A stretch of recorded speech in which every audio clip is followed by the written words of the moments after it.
Hi, எல்லாம் எப்படி இருக்கீங்க? நல்லா இருக்கீங்களா? இன்றைக்கி ஹைதராபாத் பிரியாணி செய்யலான்ட்டு ஒரு 1/2 கிலோ சிக்கன் எடுத்து அதை வந்து ஒரு பாத்திரத்தில் போட்டு வச்சுருக்கேன். இது கூட தேவையான பொருளை சேர்த்துக்கலாம். தயிர், பச்சை மிளகா இது போட்டு நல்லா அதில் கிளறி விட்டுடணும்.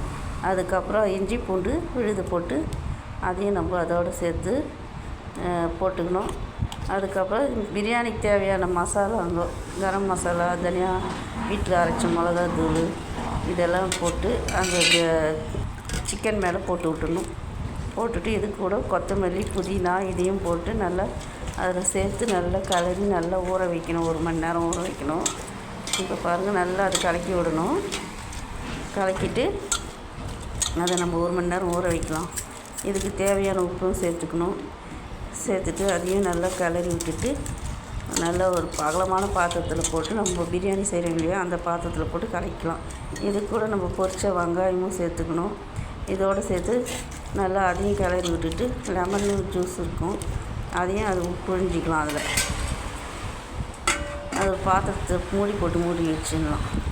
மூடிட்டு 1 மணி நேரம் நல்லா ஊறணும். இப்போ நம்ம ஒரு அடுக்கலை ஒரு பாத்திரம் எடுத்து ஒரு சாதம் வடிக்கிற பாத்திரம் அதில் வந்து நம்ம தண்ணி ஃபுல்லாக ஊற்றிட்டு அதுக்குள்ளே வந்து இந்த மாதிரி பட்டை, லவங்கம், கிராம்பு, லவங்க இலை, பிரியாணி இலை இதெல்லாம் போட்டு நல்லா கொதிக்க விடணும். தண்ணி கொதி வந்த பின்னாடி பாஸ்மதி அரிசி போட்டு அது நல்லா 3/4 பதத்துக்கு வேக விடணும். நல்லா வெந்து வரணும். பாருங்கள், இது மாதிரி இருக்குது. இது வந்து ஹைதராபாத் ஸ்டைலில் செய்கிறது. நம்ம ஸ்டைலில் வந்து வேறு மாதிரி செய்கிறாங்க. அதில் கொத்தமல்லி, புதினாவும் சேர்த்துக்கணும். சேர்த்துட்டு அதை வந்து நம்ம வடித்து எடுத்துக்கணும். இப்போ 3/4 பதத்துக்கு வந்துடுச்சு. இப்போ வந்து அது வடித்து சிக்கன் மசாலா மேலே போட்டுக்கணும். இங்கே பாருங்கள், இப்படியே நம்ம ஊற வச்சுருந்தோம் இல்லையா 1 மணி நேரம் அந்த சிக்கனு, அந்த மேலே வந்து அந்த மசாலா மேலே இந்த 3/4 பதத்துக்கு வெந்திருந்த பாஸ்மதி அரிசியை போட்டு அதில் மூடிடணும்.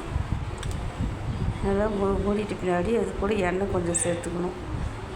எண்ணெய் சேர்த்துட்டு இதோட வந்து ஃபுட் கலரும் சேர்த்துக்கணும்.